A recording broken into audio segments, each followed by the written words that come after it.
Bem-vindos, boa noite a todos. Já começando a contar para vocês, o Fórum de Monografias, esse evento que a gente vai ter hoje, ele existe desde o ano 2000, na SBPA, mas era presencial, né? E a partir da pandemia, a gente entrou no modo online, e o que foi muito legal, porque deu espaço para todos vocês do interior, de outros estados. Tem gente até de outro país, muitas vezes, que entra, de Portugal, uma vez tinha alguém da Espanha. É muito legal essa ideia, né? Porque a gente pode estar numa comunidade maior, pode ter uma escuta ao vivo, né? Como se estivéssemos presentes, tomado banho e passando o nosso cheiro para as pessoas, né?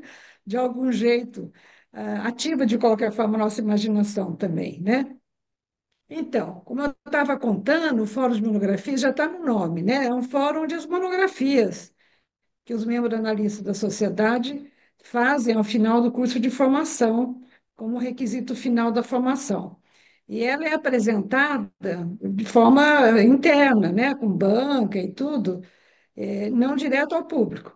E esse espaço aqui do fórum, então, é uma oportunidade de trazer a público essas monografias, para que o público possa assistir também e se aproveitar das reflexões importantes dos variados temas e poder ver o quanto a psicologia analítica é rica, e nos oferece essa variedade de possibilidades de pensar a partir dela como base teórica, né? Então, são vários os temas, quem esteve acompanhando o fórum há mais tempo sabe, porque cada membro analista tem um tema de escolha, né, para a sua monografia, geralmente que conta um pouco a sua história profissional, às vezes até pessoal, ou um tema que surge durante o curso de formação, e é variado. Como são variadas as pessoas, os colegas também, né? Então tem sido muito rico. E o fórum de hoje é um fórum que a gente chama de Fórum Especial de Monografia, porque a gente, para além dos trainees que acabaram de fazer a monografia e viraram membro, e se apresentam, e apresentam especialmente aqui no fórum, nós estamos trazendo os nossos colegas, que têm uma formação lá atrás, mais antiga, para nos contar da sua monografia e para contar como é que a monografia, o tema foi os levando ao longo da vida profissional, né? Os carregando, ou como eles foram carregando esse tema, né? Ampliando, abandonando, trocando, mexendo, enfim. Esta é a ideia, e, portanto, é bem rico e bem interessante a gente ter essa oportunidade de ouvir os colegas veteranos para nos contar também sobre suas histórias. Nós temos hoje aqui o meu amigo querido Arnaldo Mota, que é da terceira turma de formação da SPPA. Eu sou da quarta, ele é da terceira, e a gente sempre trocou muito, já fizemos coisas juntos na instituição, e a gente tem uma amizade boa, é, todo mundo trabalha muito, nem sempre a gente está junto, mas essas oportunidades também que a gente cria aqui são boas para a gente estar junto e atualizar também conversas profissionais entre nós. O Arnaldo é um querido, é um psicólogo, toda a bio dele está no flyer que vocês já devem ter lido, né? E tem coisas especiais que me interessam bastante que o Arnaldo conta para vocês, que tem a ver com a monografia, e também achei interessante chamá-lo por causa disso, né? Porque ele vai tratar, como vocês viram aí na apresentação, de um trabalho com a clínica dos psicóticos, né? Da psicose, o que é bastante interessante, especialmente para um psicólogo trabalhar, né? Geralmente os psiquiatras contam essas histórias, né? Mas eu não vou dizer mais nada, vou deixar o Arnaldo contar. Nós temos geralmente um tempo de 2 horas no fórum, mas esse tempo é variável conforme for indo a apresentação e depois conversas que a gente fará depois da apresentação. Aliás, queria pedir para vocês isso, deixar perguntas e conversas, anotem aí, ou até coloquem no chat, se vocês quiserem já manter, para a gente conversar depois, tá bom? Assim não perde o fio da conversa, da apresentação do Arnaldo, e a gente pode trocar depois. Será um prazer ouvir vocês, os comentários e as conversas, tá bom? É isso. Arnaldo, pronto, está aberto para você a conversa. Seja muito bem-vindo, assim como bem-vindos estão todos o nosso público aqui. Bom, Bel, Muito obrigado aí pela generosa apresentação. E eu acho que é isso, né? Ela é compatível com o afeto, né? Com a nossa amizade, tanta história, tanto tempo, É. tanta coisa já feita junto, né? Uhum, Graças a isso, né? Esses caminhos que vão se cruzando uhum, e vão se fortalecendo. Então, eu, assim, estou muito agradecido pelo convite. Porque primeiro ele me pegou num contrapé, assim, né? Tipo, como assim, né? Assim, retomar um trabalho que já foi publicado há tanto tempo, embora ele sempre siga junto comigo, assim, por várias razões, né? Que talvez eu tenha oportunidade de contar aí para vocês. Mas eu, de fato, não esperava, mas aí peguei a provocação, aceitei o convite, assim, e e fui retomar as coisas, né? Fui retomar as coisas e foi muito interessante, muito prazeroso, muito provocativo também, né? Também muito provocativo, mas, antes de tudo, mobilizador. Mobilizador de tanta história, tanta vivência, que que essa publicação que foi fruto, né, de um projeto que eu convivi com muitos anos, trouxe para mim e ainda traz, né? Isso é uma coisa muito presente assim trago muita coisa da minha prática atual dessa experiência que eu tive lá. Então é uma marca muito profunda que eu trago comigo, né? Essa a capa, né, assim do essa monografia ela foi publicada em livro pela Casa do Psicólogo. Mas antes dela ser publicada, obviamente, ela passou por esse ritual que a Bel contou para vocês. A gente então escreve, né? Depois dos 4 anos de formação, a gente tem ali mais um ano e meio, mais ou menos, para a gente poder elaborar o trabalho, né? Então eu fiz esse trabalho. Quem me orientou foi o Carlos Byton, uma pessoa que eu sempre admirei muito, muito sério, muito dedicado, uma pessoa de fato fora da curva, assim, uhum, e me apoiou muito, foi muito bom tê-lo assim como companhia. E depois na apresentação e na arguição, né, depois a gente apresenta e tem uma banca, e aí foram duas outras pessoas que eu tenho assim em mais alta consideração, que é o Carlos Lacaz e o Rodney Taboada. Infelizmente os três já se foram, mas eles estão aqui comigo e eles estão aqui nesse trabalho e eu tenho assim muita admiração e agradeço muito por ter tido a oportunidade de ter a companhia deles durante a formação e após a formação, porque a gente aí desenvolveu amizades e trocamos muita coisa. Então eu ofereço aqui a minha homenagem a esse trio, que foi muito estimulante para mim. E aí, o, o projeto, né, que eu vou contar um pouco para vocês, talvez alguns já conheçam, é o projeto de trabalho que a gente desenvolveu ali na Associação Franco Basaglia, e ele fazia produtos de madeira. E entre os produtos que ele fazia, umas tantas eram caixas de ludoterapia. E a gente vendia essas caixas lá na Casa do Psicólogo. Então, a Casa do Psicólogo, que é uma editora, e foi uma editora que publicou muito, né? Muitos de nós tivemos a oportunidade de publicar lá por eles. Eles compravam as caixas. Então, eles tinham uma noção do projeto. A Elisa Bidemor e o Ingo, que eram os donos, né, da editora, a gente acabou, né, desenvolvendo uma proximidade e aí contava para eles dos projetos, eles se interessavam e tal. E aí, quando a gente terminou o trabalho, eu fui lá oferecer uma cópia e agradecer o apoio, a parceria. E aí eles gostaram muito do trabalho e convidaram para publicar. E eu fiquei assim muito orgulhoso, né? Recebi com muita gratidão e muito carinho o convite para poder ampliar o acesso mesmo, né? De reflexões de um trabalho que tinha sido, que era, né?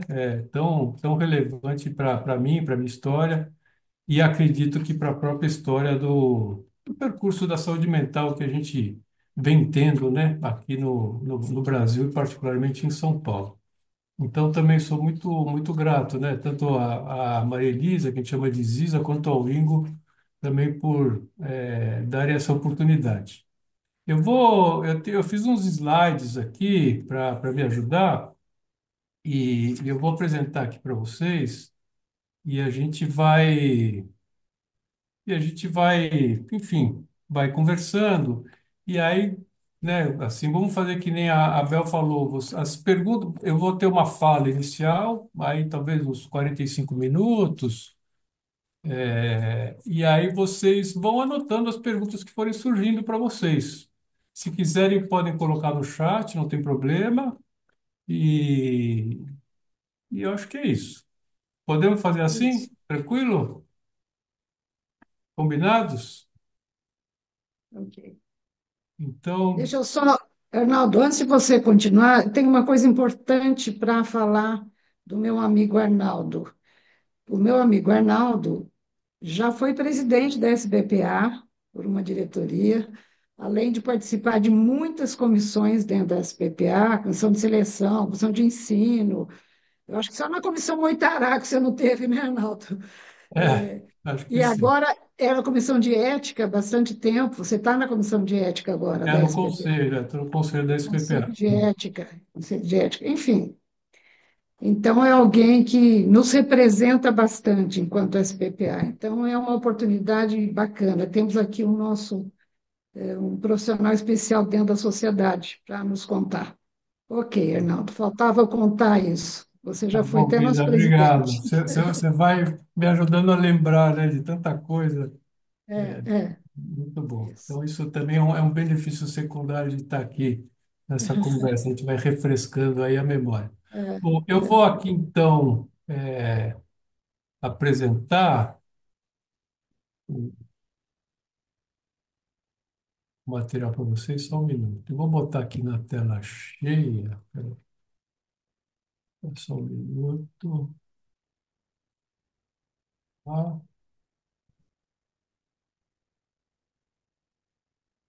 ah, peraí,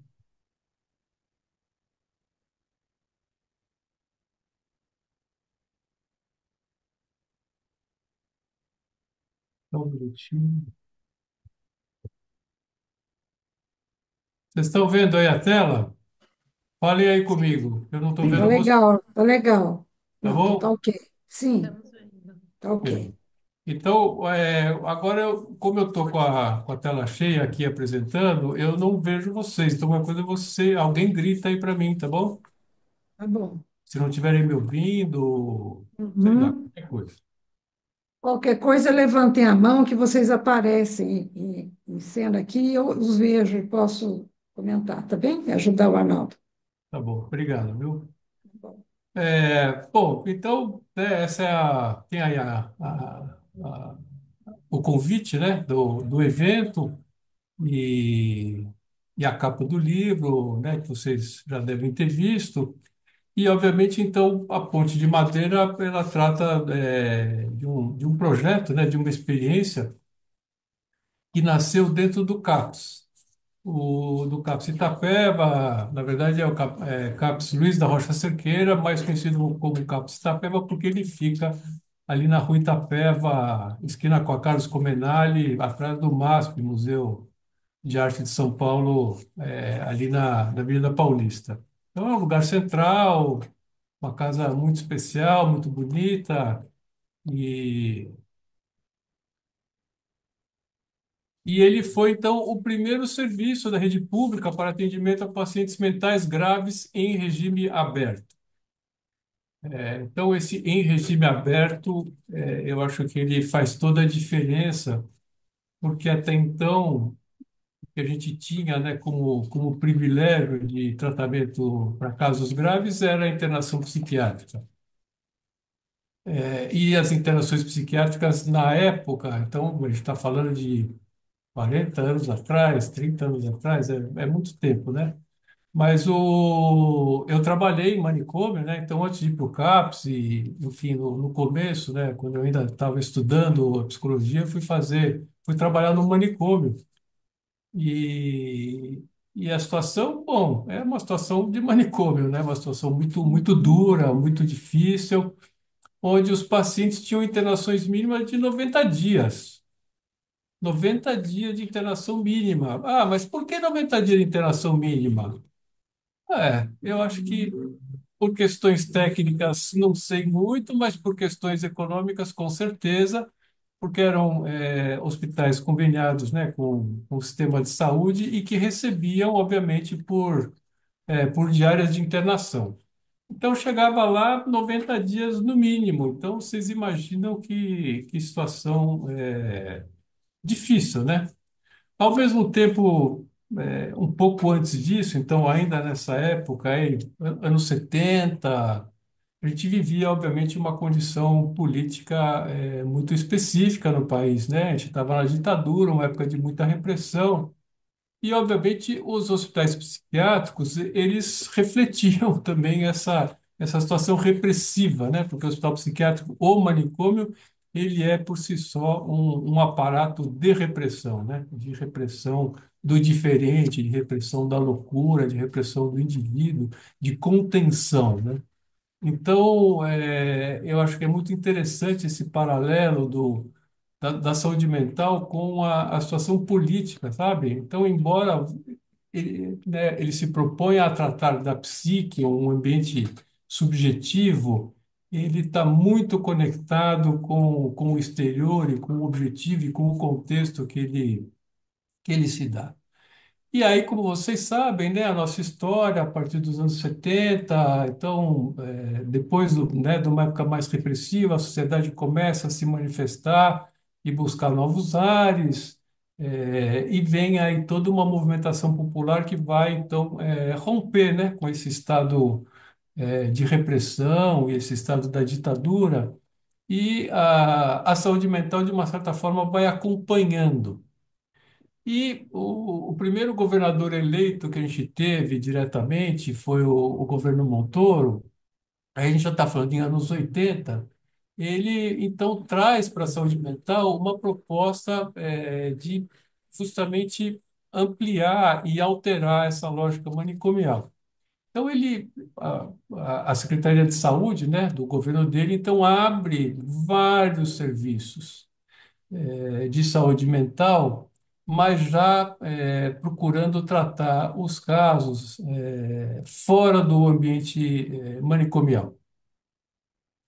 Então, a gente tem, né, uma proliferação de ambulatórios de saúde mental e a gente tem, então, o que a gente chama de sistemas primário, secundário e terciário, né? Você tem ali o, o posto de saúde, depois você tem o ambulatório de saúde mental e depois você tem o hospital psiquiátrico. Então, o hospital psiquiátrico deixa de ser a resposta privilegiada para questões, enfim, de problemas mentais. E foi uma época muito interessante, porque ao mesmo tempo, né, o Brasil vai passando por um momento de arejamento, assim, né? Então, toda aquela repressão, né, tudo aquilo que estava guardado, começa a querer se expressar e vem então à tona todo um movimento primeiro, né, de contraponto a tudo isso e depois uma enorme criatividade. Assim. Foi uma época muito rica, muito interessante e foi um privilégio mesmo ter vivido tudo isso. E daí tinha um entusiasmo, né? Então, os novos serviços de saúde mental era aquela galera jovem, assim, com muita sede, sabe, de fazer diferente. E aí, no meio disso tudo, então surge a ideia de se fazer um lugar específico para tratar de casos graves em regime aberto. Até então, o que a gente tinha eram os ambulatórios de saúde mental, onde a gente recebia casos graves que normalmente antes iriam para as internações psiquiátricas, mas que a gente atendia já conseguia fazer um atendimento ambulatorial. Mas a gente ainda sentia a falta de um dispositivo específico que pudesse trabalhar diretamente com esses casos. Então surge, né, o CAPS Luiz da Rocha Cerqueira, no fim dessa administração Montoro, e que então vai juntar pessoas que depois era fim de administração, entra a administração seguinte começa a fazer muitas mudanças nessa política e muitas equipes que estavam nos serviços começam a ser desmanteladas. E o CAPS, ele estava ali localizado, né, num escritório regional específico, o ERSA 1, que ficava ali no centro, e era assim, ele tinha uma diretoria mais arejada. Então, ele foi um lugar que recebeu banidos de vários outros serviços. E o CAPS, então, recebeu gente que tinha trabalhado, né, que tinha participado dessas experiências inovadoras e que tinham, por razões diversas, tá certo, sido banidos dos seus serviços, já no movimento, vamos dizer assim, de contenção, né, daquela criatividade e de muito questionamento e tal, né, porque daí, quando se inicia esse processo, né, de inversão da política de tratamento, o pessoal dos hospitais psiquiátricos, que eram muito fortes, né, muitos médicos e pessoas, né, com muito poder financeiro, eles reagiram, com certeza, né? Então, a gente tem, né, quer dizer, na mudança desse governo, a gente já experimenta aí uma certa reação. Então, muitas equipes que vinham desafiando, né, eh, essa lógica manicomial foram desmanteladas. Então, o ERSA 1 recebe esses banidos e é justamente essa galera, né, que vai formar essa equipe do CAPS. E aí era o próprio mosaico da diversidade, porque você tinha ali pessoas das mais diversas formações teórico-conceituais. Então você tinha, é, obviamente, pessoal da psicologia analítica, você tinha muita gente da psicanálise, tinha o pessoal do psicodrama, tinha os italianos, né? O Basaglia, nessa época, ele estava ele vinha sendo muito estudado aqui no Brasil, ele teve aqui e teve muito, né, foi muito bem recebido as ideias dele. Então a gente tinha também gente que estava muito aderida nessa proposta. E aí, então, foi isso que aconteceu. Foi daí que surgiu o CAPS, foi com essa característica, né, que surgiu o CAPS, quer dizer, uma equipe muito diversa, de gente muito inquieta, muito bem formada, e com muita vontade de trabalhar. E então foi um começo, eu vou dizer para vocês assim, primoroso, muito especial assim, porque era uma combinação que tinha tudo para dar errado, mas que eu acho que em função, né, dessa criatividade, dessa gana, e dessa vontade de trabalhar, né, em projetos dessa linha, é que, né, aquilo constelou uma energia muito forte para poder botar um projeto dessa magnitude no mundo e fazer ele acontecer. E daí para frente, vocês vejam o que aconteceu. Então, eu peguei esses dados aí da Secretaria da Saúde, eles vão até 2022, e aí, então, o CAPS, aquele primeiro, né, ali, ele de fato se tornou uma política pública e foi encampada pelo Ministério da Saúde, e porque ele mostrou a sua efetividade enquanto proposta, né, de atenção e de serviço à saúde mental. Então a gente vê aí, né? Você tem dois gráficos. Esse de cima, amarelinho, ele mostra então a criação do número de CAPs. Então, em 2022, quer dizer, se ali em 87 teve o primeiro, em 22 se tinha aí 2.816 CAPs. E, inversamente, os leitos de psiquiatria em hospitais psiquiátricos. Então você vê aí assim uma curva descendente praticamente inversamente proporcional ao aumento dos CAPs. Então isso, né, mostra o quanto então essa experiência, né, ela de fato teve um impacto bastante relevante não só na vida das pessoas, né, que frequentaram e que tiveram oportunidade de ter esses serviços, mas na própria política pública. E aí, obviamente que isso não acontece ileso, né? Então a gente obviamente está sempre às voltas com a reação e de novo, né? Quer dizer, os proprietários de hospitais e os médicos tradicionais, eles estão sempre tentando reverter, né? Reverter esse movimento dos leitos psiquiátricos, porque de fato eles representam muita coisa além da questão financeira, né? Mas ele tem uma questão ideológica aí, né, da repressão e da contenção da loucura, e da higienização psíquica, que é impressionante. E aí, semana passada, eu abri esse artigo, né? De um médico que a gente conhece bastante, um cara aqui muito sério, um pesquisador e tal, mas que daí solta uma dessas, né? Então, o tratamento psiquiátrico no Brasil é o Robin Hood às avessas. Então, o que ele diz é que justamente com essa queda de leitos psiquiátricos, quem está perdendo a oportunidade, né, de ser internado são os usuários do SUS. E que as pessoas, né, que têm recurso e que têm dinheiro, esses sim podem levar os seus acometidos, né, por algum surto, para o psiquiatra.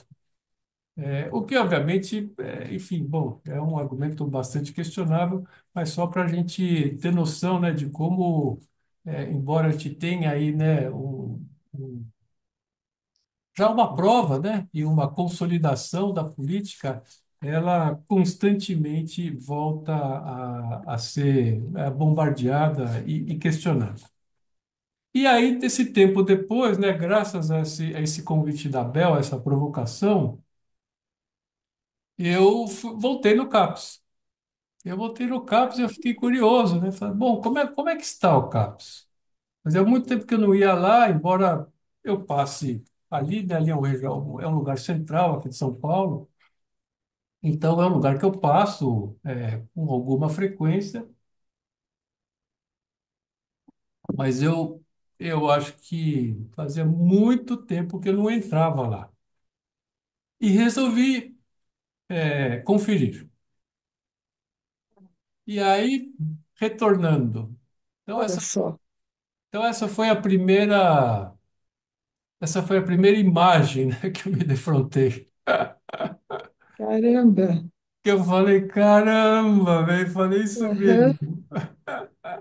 Caramba, velho, isso aqui virou um caramba, manicômio, cara. Não é caramba. possível, sabe? Assim, eu fiquei chocado. Fiquei chocado. Então, aqui é esse casarão que vocês estão vendo, ele fica numa esquina. E aí, descendo a rua aqui pela esquerda, tem um outro prédio, que era o antigo ambulatório de saúde mental ali da região, e que depois foi incorporado ao CAPS. E aí, desci por ali, entrei e fui entrando, como eu sempre fiz, assim, né? Como eu sempre fiz, em todos os Nada. anos eu trabalhei lá, né? Fala, Bel, você quer falar alguma coisa? Não, não, achei interessante você ter retornado lá. Pois Deve ter sido é, uma experiência para pois é, você, para a gente já está impressionante, imagina para você que esteve lá, né, nesses pois áureos é. tempos fazendo. Então aí fui entrando como eu sempre fiz. E de repente veio uma funcionária e falou: O que que você está fazendo aqui? Você não pode ficar aqui? E aí chamou lá um outro rapaz, tipo, sei lá, um enfermeiro ou um funcionário. Falou: Você não pode ficar aqui, não sei o que que você está fazendo? Quem é você? Sabe, uma coisa assim, inquisidora. E eu, meio, né, surpreso e constrangido com aquela situação e falando, nossa, né, meio que confirmando aquela impressão inicial daquele portão fechado com o paciente ali na beira do portão sem poder sair para fora, né, olhando a rua através das grades, né, uma situação tão Uhum, chocante assim. E como se aquilo tivesse então me confirmando essa impressão de que, rapaz, isso aqui virou um manicômio assim. uhum, Mas ao invés de eu ir embora, porque eu fiquei lá e fiquei lá, passei na recepção e assim meio me restabelecendo assim, né, daquele choque inicial. E aí soube que tinha então algumas pessoas que ainda trabalhavam no CAPS.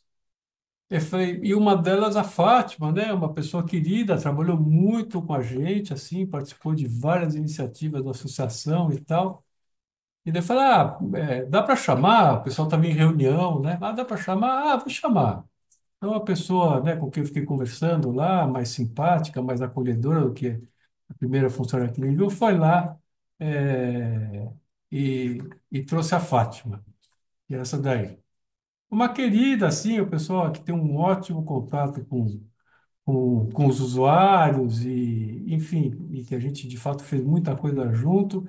E aí, ufa, né? Aí ela me levou para passear, me levou lá dentro, me contou as histórias e o que que tem, e o que que não tem. E aí foi muito interessante, porque aí eu vi que embora é óbvio, né? Quer dizer, o CAPS hoje fez 38 anos, né? Ele é muito diferente do CAPS lá daquele do final da década de 80. Mas ao mesmo tempo ele tem muita coisa de lá, muita coisa. Então ele é diferente, mas não é, sabe? Então eu fiquei com aquela impressão, sabe, de alguém que você vai encontra muito tempo depois e que está ali calejado, né, por alguns dissabores da vida e tal, mas que conforme você chega mais perto você encontra aquela familiaridade que você tinha, né? E você então reconhece aquele lugar ou aquela pessoa e aquela história, né? Então você vê que aquela história ela está presente, né? Então o CAPS Itapeva, né? Do jeito que eu conheci e que a gente, né, ajudou a fundar, ele está lá. Então foi muito legal, assim, muito bom ter vivido isso, né? Ter percebido essa história aqui, né? E eu acho que isso, então, fala da diversidade, sabe? Então, o CAPS é isso, mas ele não é só isso, né? Quer dizer, ele é aquilo que a gente montou, que a gente construiu, mas ele não é só aquilo. Ele é outras coisas. Quer dizer, o tempo mudou, ele incorporou. O CAPS, hoje, ele é tocado por uma OS. Então, você tem lá a Escola Paulista de Medicina, que é a direção. Então, obviamente, que eles vão imprimir o seu, o seu estilo ali, tá certo? Então, é isso, é um lugar de contradições.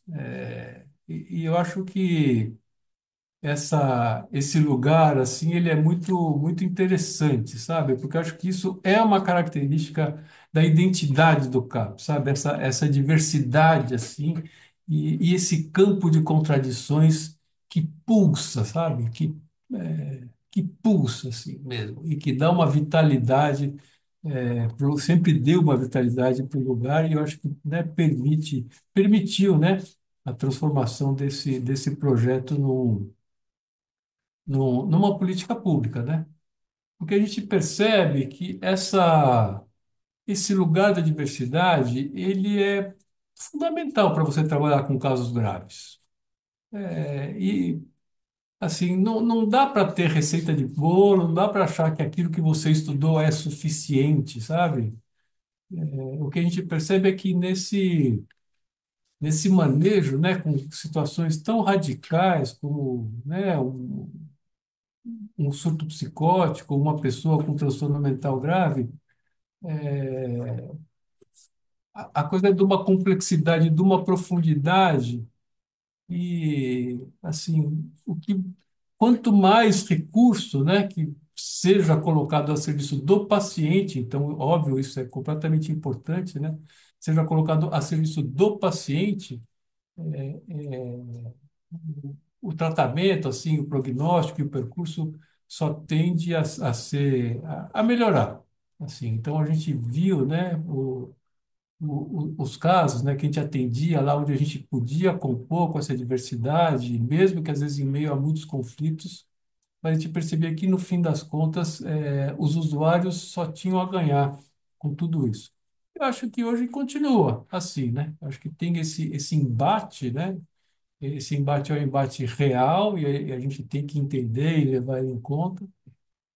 Mas ele, no fim das contas, ele, ele é bom para o paciente e eu acho que ele faz parte assim da identidade. Mas aí, enfim, isso só para contar um pouco, né, para situar esse lugar, né, onde aconteceu esse projeto que depois eu vou contar um pouco mais para frente. Mas antes disso, eu queria apresentar um pouco para vocês alguma coisa conceitual, né? Assim, bom, mas e aí, Arnaldo, o que embasa essa proposta, né? E, obviamente, eu vou trazer o meu embasamento, né, com o qual eu sou mais familiarizado. E, de novo, né, longe de querer privilegiar ou de achar que esse é o, né? É o conceito, ou é a resposta para a questão da loucura. Muito pelo contrário, quer dizer, essa é uma referência que eu uso e que ela é muito importante para mim e que, obviamente, ela foi, né, dentro da minha prática, ela, graças a Deus, pôde ser temperada, né, com tantas outras referências teóricas, conceituais, com as quais eu pude conviver, com as quais eu pude conviver não só no CAPS, mas obviamente em todo o meu percurso profissional, né? Então, acho que essa imagem, opa, isso aqui não é uma aula de pneumologia, né? É só uma imagem que eu acho que traz, né, uma dinâmica muito interessante, né? Que é essa dinâmica da respiração. Então, se a gente, né, inspirar, eu vou pedir para vocês fazerem isso comigo, né? Inspirem, né? E aí segurem, segurem. Segurem. E aí chega uma hora que não dá mais para segurar, você tem que, né? E aí esse é o processo da respiração. E esse, então, é o que a gente chama, né? É o que a gente entende como a dinâmica da energia psíquica. Ela é uma respiração, né?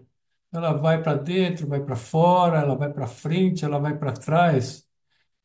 E esse é o conceito, né, de energia psíquica do Jung com essa dinâmica. Então, essa dinâmica, né, da extroversão, da introversão, da progressão e da regressão, é que pulsa, né, a nossa psique e que é o que determina, vamos dizer assim, toda a nossa dinâmica psíquica. Então, acho que isso e é justamente quando a gente encontra algum problema nesse processo de respiração da libido, é que a gente vai vendo a formação dos, dos problemas, das questões. Quer dizer, e obviamente que isso acontece o tempo todo na vida de todo mundo. A gente não está. A vida nossa ou a nossa respiração, ela não é sempre uma fluência. Muitas vezes ela tem, né, momentos de paralisia, de susto, ou de vontade de ficar num lugar só, de interromper esse processo, porque às vezes esse processo, né, de ir e vir é muito incômodo, porque às vezes ele nos perturba, né? Então, digamos que intervenções, né, ou questões nesse processo vital da dinâmica psíquica, ele é, obviamente, tão natural quanto o nascer e o pôr do sol ou quanto a nossa própria respiração. Mas aí o que a gente percebe é que quando esses processos de interrupção, de estagnação, eles vão, como é que eu vou dizer assim, se estabelecendo, eles vão formando o que o Jung chamou de complexos, tá certo? Que são coisas que o ego não consegue absorver, não consegue colocar na sua dinâmica respiratória, ele não consegue acompanhar essa dinâmica do self, então o ego vai dissociando.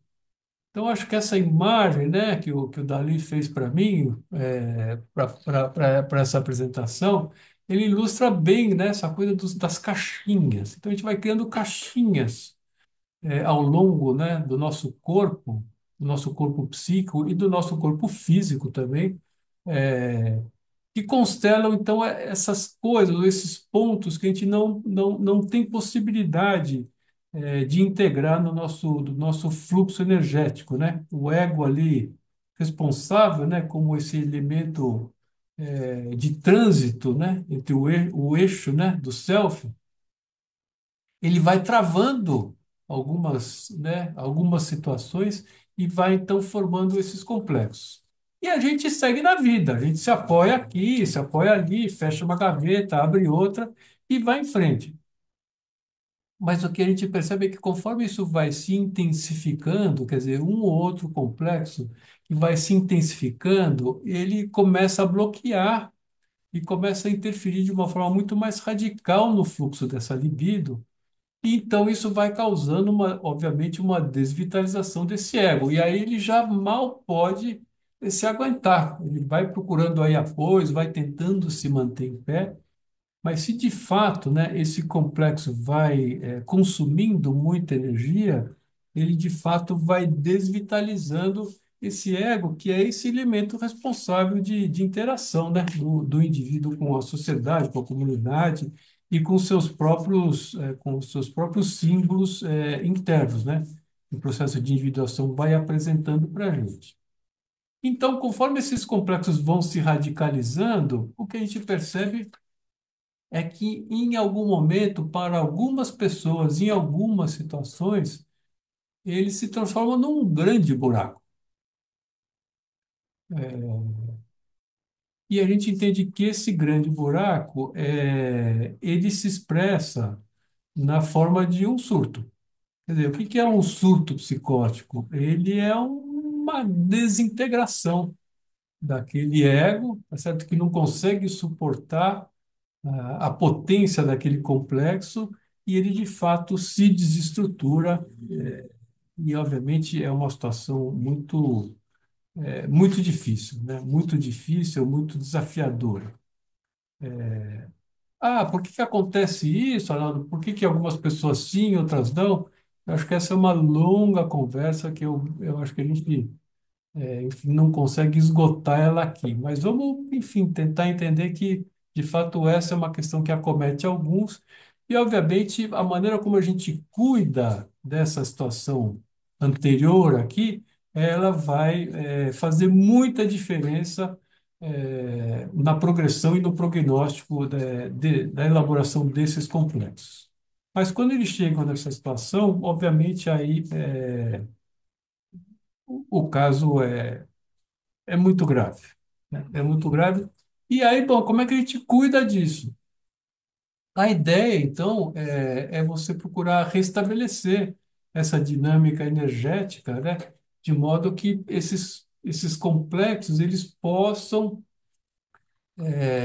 passar por algum nível de elaboração, de modo que essa energia do complexo possa voltar a transitar ali de uma maneira mais fluida para aquele eixo ego-self, e o ego então possa se reestruturar e sair desse lugar, desse buraco, né? Porque de fato a loucura ela é um buraco, às vezes um buraco muito fundo, às vezes um buraco muito expansivo, mas ele é uma situação de quebra mesmo, né? De desarticulação. E aí, o que que a gente percebe, né? A gente percebe que um elemento vital para essa possibilidade, né, de elaboração dos complexos é o vínculo. Então, você vê, né? Quer dizer, a gente está aqui nessa situação. Se vocês vão observarem, né, na parte superior aí da imagem, você tem, né, uma coisa circulando que parece que está indo para um lugar, mas você está indo e voltando para o mesmo lugar, que é o padrão do complexo. O padrão do complexo é esse: ele volta, volta, vira, vira, vira, vira, mas ele não sai de si. Vocês, obviamente, já devem ter convivido, né, com pessoas, já devem ter experimentado situações desse tipo, né? Daquelas coisas que parece que vai ser diferente, mas de repente, puf, aquilo cai naquele mesmo lugar, né? E o que a gente percebe é que, de repente, né? o processo de elaboração desse complexo implica em você, então, se descolar dele. Então, aí você vê, né, esse outro elemento aqui, né, do terraço, aqui observando aquilo de longe. E, obviamente, esse pode ser tanto, né, o terapeuta, e veja, no CAPS, o terapeuta não era só o universitário, o psi, ou o enfermeiro, ou o terapeuta ocupacional. O que a gente percebia ali é que as pessoas que estavam ali, eles faziam vínculos com os pacientes muito potentes, muito interessantes, e que proporcionavam situações muito criativas de melhora para muitos dos usuários do CAPS. Então, a gente, né, sempre percebeu que, de novo, né, a coisa da diversidade. Então, muitas vezes, né, o cara da manutenção, ou a moça da faxina, ou a pessoa que estava na cozinha, ou a pessoa da administração, a gente tem situações tão interessantes assim, de interações, né, desse tipo, e de interações extremamente terapêuticas. Então, no fim das contas, quando a gente fazia discussões de caso, era todo mundo participando da discussão de caso. Ali, independente de grau de formação acadêmica, era todo mundo falando sobre os frequentadores do CAPS e como via, o que acontecia e tal. Então, de novo, né, essa coisa da diversidade, um elemento muito importante. E por quê, né? Assim, o que a gente percebe é que a relação pessoal, na verdade, é o que prevalece. E aí, então, o Jung, né, ele propõe esse diagrama, e alguns pós-jungianos também, onde você tem ali, né, o nível da consciência.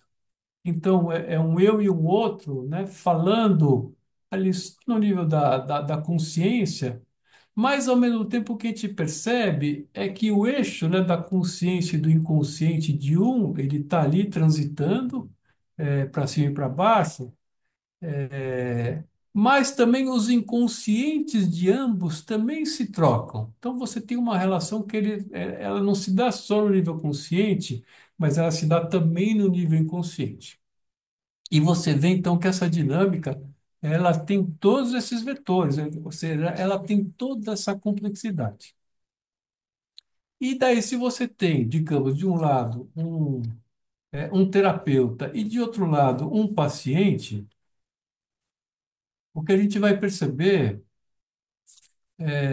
é que normalmente, né? Então, o terapeuta, ele ali no nível da consciência, ele está identificado com a saúde, enquanto que o usuário do serviço, ele está identificado com o doente, com a sua ferida, tá certo? Então, é assim que eles se encontram.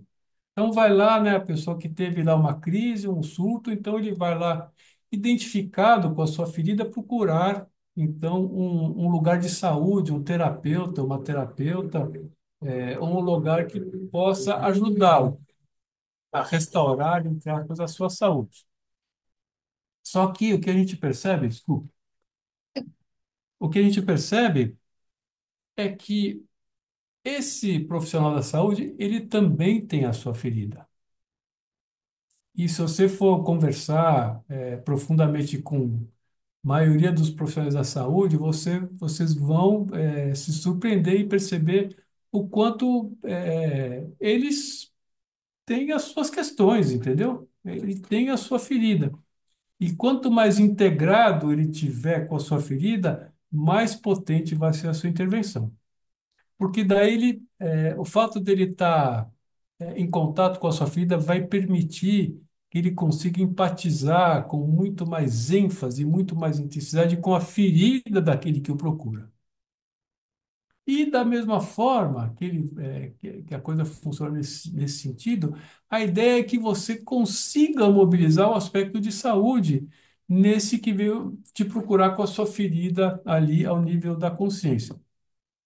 Então, na verdade, o grande jogo, ele passa por aí, de modo que você possa, né, mobilizar os aspectos saudáveis daquele que te procura para que ele possa, né, para que ele possa, então, se aproveitar dos próprios recursos. eu vou, assim, eu acredito nisso até hoje, assim, quer dizer, se tem alguma coisa que a gente pode fazer por alguém, é ajudá-lo a se conectar com seus próprios recursos e com a sua própria, capacidade de restauração e de saúde. Porque a gente de fora ou de longe, a coisa é muito superficial. Assim, de fato, uma consistência muito, muito frágil. Então, poder mobilizar a questão da saúde, é fundamental. E aí é que a gente, então, é justamente aí que a gente vai investir no nosso trabalho. Então, muito no vínculo, no vínculo, no vínculo, no vínculo. Então, por exemplo, você tinha pessoas não médicas que medicavam os pacientes. Ah, mas como isso? Ah, não, obviamente ele medicava com a retaguarda do colega médico. Mas ele era o indivíduo que ia lá e prescrevia e dava a medicação, porque era o vínculo que sustentava. Porque se esse paciente fosse no médico, ele não ia aceitar. E isso aconteceu, enfim, inúmeras vezes. Estou dando o exemplo do remédio, que é uma coisa muito concreta. Mas, enfim, essa coisa de privilegiar o vínculo, né? Então a gente fala assim, quem é a referência? Então cada usuário do serviço tinha uma pessoa de referência, que era a pessoa onde a gente percebia que o vínculo era um vínculo mais consistente. Obviamente que a ideia era também você propiciar novas vivências e outros vínculos e tal. Então, por isso, né, o usuário ele tinha ali um percurso dentro do serviço para poder, obviamente, ampliar as suas vivências e os seus recursos, sempre buscando tratar da ferida, obviamente, tá certo? Com os recursos que eram necessários, a medicação, com certeza, eventualmente uma internação. Então a gente fazia uso de internações psiquiátricas em situações muito específicas e obviamente muito pontuais. Mas a gente não tinha problema em fazer uso de uma internação psiquiátrica quando isso se mostrava necessário. Mas, de novo, então a questão do vínculo era uma questão super importante. E aí entra, né, assim, ainda falando dos conceitos e das bases, né, da nossa intervenção, entra aí Bom, então, né, essa coisa do vínculo, né, da gente poder ter essa visão mais integrada, assim, né, do usuário do serviço, né, que se humaniza, que daí ganha uma outra complexidade, né? Você olha ele de um lugar, olha de outro, e esse olhar, né, é de um para o outro, sabe? Horas um está em cima, outras o outro está outra hora o outro está embaixo, então é uma coisa de proporcionar uma outra dinâmica. E aí, então, referências e experiências muito estimulantes, né, que se fizeram presentes ali no nosso trabalho. O Mubazalha, né, como eu já falei para vocês, então, né, na década de 60, né, foi um cara que então, né, fez uma reforma nos hospitais lá de Trieste, abrindo os hospitais e fazendo um trabalho maravilhoso, e que teve uma influência muito grande, muito inspiradora para muitos dos profissionais que estavam na rede pública aqui de São Paulo e do Brasil como um todo. E a Nise da Silveira, uma figuraça, né, assim, muito inspiradora, teve ali um trabalho importantíssimo ali em Engenho de Dentro, no Rio de Janeiro, muito antes, inclusive, né, do próprio Basaglia, mas embora o Basaglia, né, tivesse aberto, né, os hospitais psiquiátricos e desmantelado, de fato, a rede, a Anise, né, manteve o seu trabalho ali em Engenho de Dentro, que era um grande manicômio, e lidando com as contradições ali dentro, né, desde a época que ela entrou para lá, ela sempre foi uma pessoa muito corajosa, tem uma vivência aí muito inspiradora. Né, a gente teve contato com ela, graças a Deus, assim, um privilégio. É, e aí fui, né, pesquisei bastante, estudei bastante as coisas dela e o próprio percurso dela, que daí isso foi publicado num outro livro meu. mas uma pessoa que estava ali, né, dentro do hospital psiquiátrico, mas ao mesmo tempo escancarando aquela lógica manicomial de um jeito muito criativo e muito interessante. E ela já desenvolvia muitas coisas que a gente foi introduzir lá no CAPS. Como, por exemplo, ela tinha lá, né, ela fazia passeios, ela, enfim, ela e o serviço que ela coordenava, né? Ela se ganhou muita visibilidade com o trabalho artístico, ela constelou ali em volta dela, né, muitos artistas que se impressionaram muito com o trabalho que ela fazia e com as produções, né, que vinham dos usuários do serviço lá de Engenho de Dentro, ali nos ateliês do espaço de terapia ocupacional, que foi o espaço que ela assumiu depois de confrontar, a lógica manicomial que prevalecia ali no hospital quando ela foi para lá, né? Então, assim, uma pessoa super inspiradora, ela e o Carlinhos, esse gato, é um personagem. Ela era muito, gostava muito dos bichos e particularmente dos gatos, que ela chamava de coterapeutas. Então, você vê que assim, uma pessoa muito sensível, que observava assim, né, o impacto do vínculo, inclusive dos usuários com os animais. E ela percebia o quanto esses vínculos, essas relações, eram estruturantes para os usuários lá do serviço. Obviamente, não só isso, mas, óbvio, né, toda uma gama de coisas que ela desenvolveu lá. Aí vocês vão ver se tem esses dois livros aí em cima da mesa dela, né? Aquele último que está ali é um álbum, vocês vão ver que é o álbum da marcenaria, da nossa marcenaria, que ela, enfim, que a gente apresentou, a gente conversou muito sobre isso, inclusive ela, né, fez aí uma apresentação, para o meu trabalho, que é uma coisa também que eu tenho maior orgulho, assim, né, de ter ali uma fala dela ali numa das introduções ali do meu trabalho, né? Então, esse aí é um álbum, né, com registros ali da nossa experiência ali da marcenaria. Então, essas são duas referências muito importantes para estimular a gente a pensar coisas que fossem além da lógica institucional.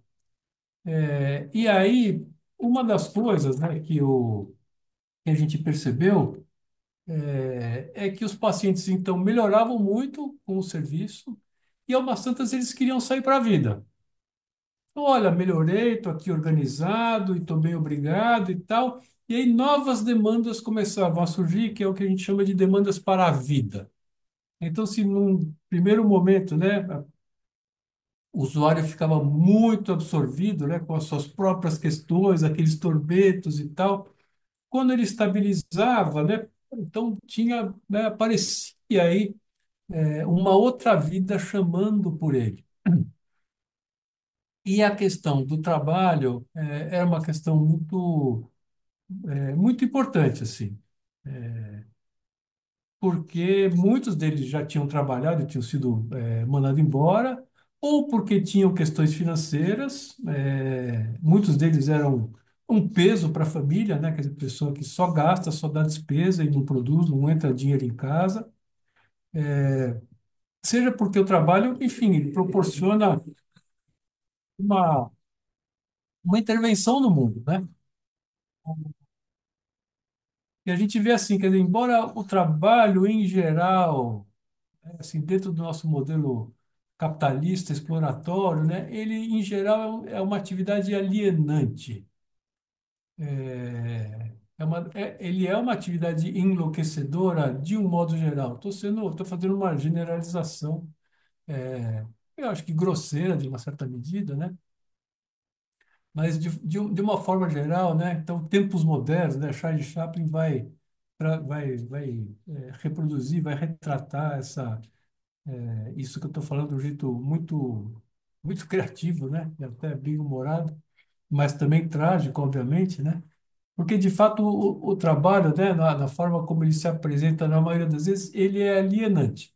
Mas, ao mesmo tempo, o que a gente percebe é que ele tem uma função estruturante muito importante para a psique.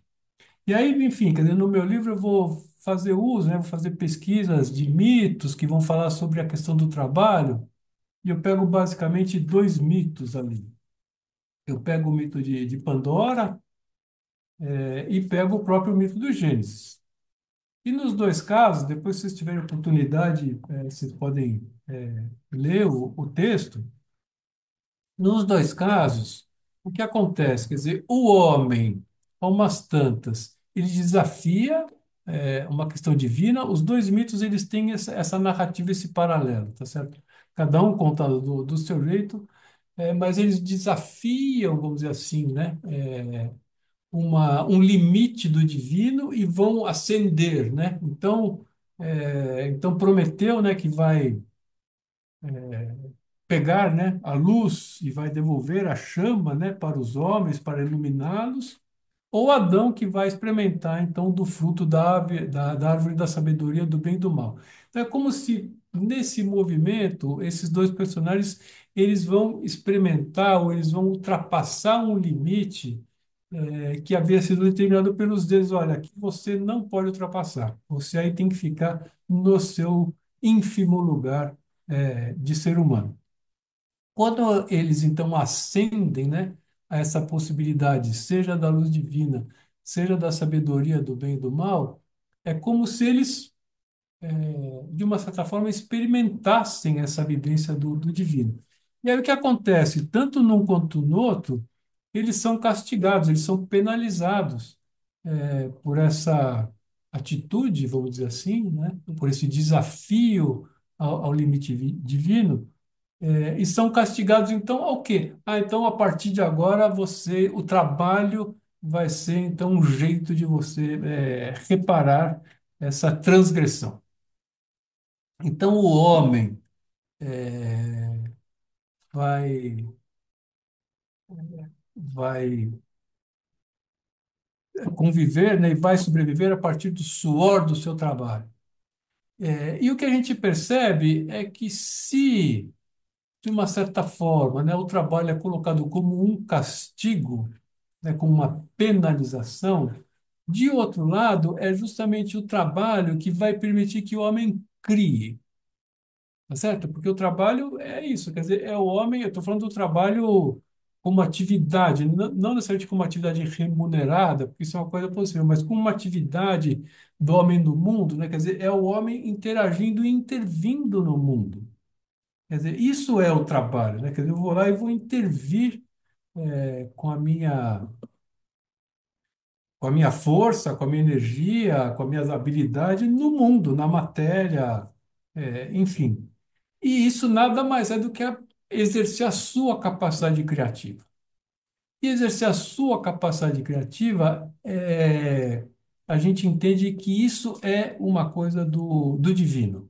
Então, quando o homem exerce a sua atividade criativa, através do trabalho, ele atinge, de uma certa forma, a sua condição divina. Obviamente, ele precisa do trabalho, então ele precisa dessa relação, desse investimento, porque nós não somos divinos, nós somos humanos. Mas a nossa capacidade, então, né, de poder ascender a essa condição de divino, ele se dá através do trabalho.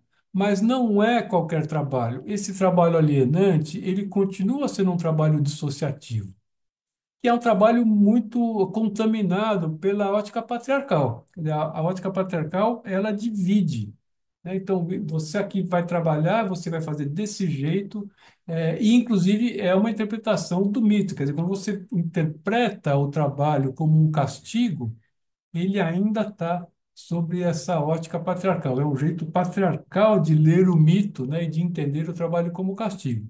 Mas quando você, enfim, toma uma certa distância, você vai entender, então, esse aspecto divino do trabalho, como dentro dessa perspectiva da intervenção criativa. E aí, por isso que, então, eu gostei muito dessa obra que o Galileu fez, que mostra, então, essa moça brincando, né? Brincando com uma máquina, né? Com uma máquina industrial. É como se, né, ela pudesse sair daquele lugar mecânico, né, e pudesse interagir criativamente com aquela peça, né, que é uma peça realizadora de trabalho. Então, o que a gente percebe, né, é que esse elemento da criatividade, que, né, o Jung chamou de ânima, né, essa coisa da alma, né, essa coisa interna e que dá sentido para a sua ação e para a sua vivência, ela então é a que traz esse elemento criativo e ela então dá esse tempero no trabalho. Então a gente, né, por tudo isso, a gente falou, bom, então se o trabalho tem esse aspecto estruturante e criativo, ou ele deve ter esse aspecto criativo, então é disso que nós estamos falando, é isso que nós queremos, tá certo? Nós não queremos é, usuários do serviço de saúde mental trabalhando dissociadamente, quer dizer, mais um funcionário de uma fábrica, a não ser que aquilo tenha sentido para ele. Então, qual é o lugar que a gente pode criar para essas pessoas onde eles possam adquirir um sentido? Então, não dá para você encaixar uma pessoa dentro do ritmo patriarcal que o trabalho tem hoje. 8 horas por dia, entra às 8, sai às 6, 1 hora de almoço, faz tais e tais tarefas, bate ponto e vai embora. Não, a gente sabe que isso é enlouquecedor e isso não ia servir para o nosso propósito. O que a gente queria era justamente oferecer uma oportunidade que fosse uma atividade criadora de sentido e de conexão do indivíduo consigo mesmo, né? Com as suas forças internas, com a sua capacidade de interagir, de intervir e de se fazer no mundo. Então, basicamente, esse foi a intenção e o subsídio, né? Da gente então criar um espaço de trabalho que pudesse conter esse elemento fundamental. E aí então a gente montou vários serviços, vários projetos. Obviamente que, por exemplo, uma atividade como a marcenaria ou uma atividade como fazer alimentos poderiam ser e foram e eram já existentes no CAPS como oficinas terapêuticas, né? Então, ele trabalhava com oficinas terapêuticas, mas que não tinham essa conotação do trabalho. Eles estavam muito vinculados à questão ocupacional e à questão, eventualmente, de desenvolver habilidades e etc. e tal. Mas quando, então, a gente entra com essa perspectiva do trabalho, essas oficinas terapêuticas, elas ganham uma outra potência, um outro lugar para poder, então, conter tudo isso que eu estava comentando aqui com vocês. E, então, um dos projetos que a gente transformou, vamos dizer assim, foi a marcenaria, chamada Ponte Marcenaria, e que, então, né, saiu desse gen que era oficinas, né? Embora as oficinas tenham continuado, mas aí eles trouxeram então esse componente do profissional, onde então os usuários poderiam estar auferindo algum ganho financeiro a partir das coisas que eles estivessem produzindo. E o impacto disso é impressionante, assim. Então, de repente, quer dizer, uma pessoa que só dá despesa, não serve para nada, de repente ele começa a produzir coisas e não só começa a produzir coisas, veja, e quando a gente faz, quando a gente realiza concretamente algum objeto, a gente se vê naquilo que a gente fez. E se aquele objeto, ele é um objeto que está bem feito, que está legal, e mais ainda, que ele é desejado por um outro, que tem uma pessoa que quer aquilo para ele, tanto que ele vai lá e compra. Então, isso é uma referência de que, nossa, eu tenho coisas boas aqui dentro de mim, eu posso fazer coisas boas, e, e, e sou eu, né? Então, quer dizer, aquela identidade, né, do louco, do cara imprestável, aquela coisa, como que eu digo assim, uma sucata da sociedade, tá certo? Passa a se perceber num outro lugar. Um lugar de alguém que consegue produzir, que consegue oferir um ganho financeiro, e esse ganho financeiro vai ampliar o horizonte dessas pessoas de um jeito super interessante. Então, a gente tem depoimentos. Ah, Eu consegui comprar um presente para minha mãe no Dia das Mães, né, que foi agora recente. Eu consegui comer com cachorro quente no carrinho da esquina. Então, enfim, quer dizer, abre uma possibilidade de circulação no mundo que, de fato, é uma coisa muito estruturante. Quer dizer, a pessoa se vendo, né, com esse nível de possibilidade, isso, né, traz ali um fortalecimento desse ego, ganha, obviamente, recursos muito mais potentes para poder, então, trabalhar com aqueles complexos dentro daquela lógica que eu comentei com vocês. E o que a gente percebe, então, vou mostrar aqui para vocês um pouco do cotidiano, né, umas fotinhos aqui. Então, aqui, né, são usuários, casos muito, assim, muito graves, graves mesmo, assim, gente que passou por várias internações, gente desacreditada, assim, né, pelos psiquiatras que o atendiam antes da chegada do CAPS, né, assim, com uma forte tendência à cronificação e que, de repente, né, passaram a frequentar o serviço. Alguns deles, né, levantaram asas, foram fazer curso no Senai, e trabalhar para frente. Então, você vê, né, essa coisa do cuidado. Então, isso é um trabalho que a gente fez lá, e aí você vê, né, o cuidado, a relação, né, essa coisa da relação com aquilo que eu faço. Isso é muito importante. Quer dizer, eu vejo, nossa, eu que fiz isso aqui, isso, né, tá bonito, e eu gosto disso, é uma referência para si próprio muito, muito potente, muito estruturante, né? Essa coisa de você sentir. Então, essa relação com a madeira é uma coisa fenomenal, né? Porque a madeira, ela conversa com você. Então, se a gente está, de novo, né, investindo na coisa relacional, você tem uma coisa, né, da relação com os terapeutas, com os frequentadores, entre os pacientes, mas aí você tem uma relação com a madeira também, porque a madeira ela interage com você. E se você não conhece a madeira, você vai se machucar e você não vai fazer um bom serviço. Então, né, essa coisa de poder aprender a se relacionar com a madeira é uma outra coisa muito, muito estruturante também, né? Então, aí, de novo, né, esses recursos, que são, né, recursos sofisticados, assim, numa marcenaria, né, sem cola, sem prego, só no encaixe, é uma coisa que a gente fazia lá, né? Então, você vê, né? E aí, vamos conhecer o mundo da marcenaria. Então, a gente levava as pessoas para transitarem, né, pelos locais. Então, aqui é uma visita que a gente fez com alguns dos frequentadores da marcenaria lá no gasômetro, que é um lugar, né, é um lugar ali o mundo da marcenaria, as madeiras, as peças, as máquinas. Então, vamos conhecer esse mundo, né? Vamos interagir com isso. Então, quer dizer, vamos sair também aqui da oficina e ir para esse mundo de fora, né? E aí, é isso, né? Eu acho que o meu amigo Guto Lacaz, que fez o projeto gráfico do livro, ele, né, conheceu bastante o projeto, ele frequentou, ele fez algumas coisas para gente, desenhou alguns produtos e tal, é assim um amigo, assim um querido, e ele era vizinho do CAPS, né? Então, de vez em quando ele aparecia lá e aí ele então quis fazer o projeto gráfico do livro e ele foi muito feliz assim, né?